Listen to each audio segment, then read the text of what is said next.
Salut tout le monde. Je viens faire un petit partage spontané ici. J'ai beaucoup de gens autour de moi, que ce soit en cabinet, donc parmi mes clients, les personnes de mon entourage, et même moi, je m'inclus dedans, qui arrivent à cette fin d'année 2024 très fatigués, physiquement, émotionnellement, professionnellement, pour diverses raisons.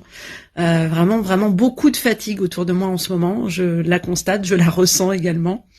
Et on sait qu'on arrive à des vacances qui sont chouettes, festives, on va retrouver nos familles, nos amis, on va faire des bons repas, on va s'offrir des cadeaux. Mais elles ont tendance, ces vacances aussi, à être assez fatigantes, parce qu'effectivement, on mange parfois trop, on enchaîne un peu les repas, les invitations, etc., etc. Donc je voulais juste vous partager ça aujourd'hui. Autorisez-vous à ralentir dès à présent, si ce n'est pas déjà fait, si vous vous sentez fatigué, et autorisez-vous à alléger ces vacances. Parce qu'arriver à ces vacances extrêmement fatigué pour enchaîner derrière des repas copieux, des fêtes, des invitations et aller à droite à gauche, vous n'allez pas commencer l'année 2025 dans de bonnes conditions.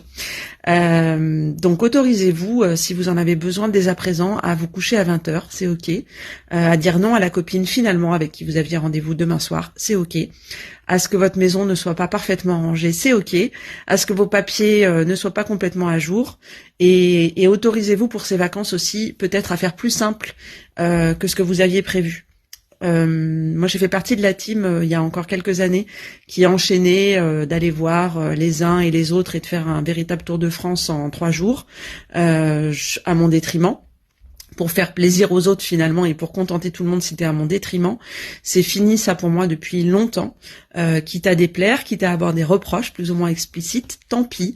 De toute façon, on en a toujours des reproches de la part des gens qui nous entourent et des insatisfactions. Mais en tout cas, il n'est plus question de me sacrifier et de sacrifier mon bien-être pour faire plaisir aux autres. Donc ça fait des années que je préfère la qualité à la quantité, que je préfère passer Noël avec 1 ou 2 personnes et puis on tournera sur les années prochaines, mais d'arrêter en tout cas de faire des sauts de puce et finalement de profiter de personne et de vouloir simplement cocher des cases.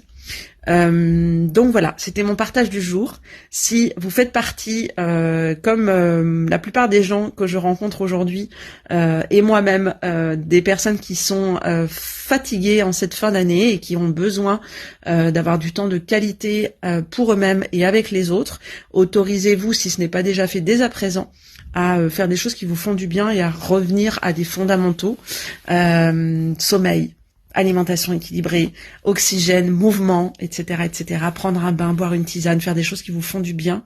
Autorisez-vous à alléger l'agenda. Moi, j'avais encore un agenda très chargé cette semaine et j'ai décidé que ma newsletter ne partirait pas au mois de décembre, par exemple. Voilà, ça peut être des choses aussi bêtes que ça. Mais autorisez-vous à être imparfait, à ne pas satisfaire tout le monde, et ça inclut aussi les vacances de Noël, où c'est une période où vous devez aussi vous écouter, vous, vos besoins et vos priorités. Voilà, être présent pour les autres, c'est une chose, être présent à soi, c'est extrêmement important aussi. Voilà, petit rappel pour tout le monde, et pour moi-même aussi d'ailleurs, je le prends au passage. Prenez soin de vous, et à bientôt.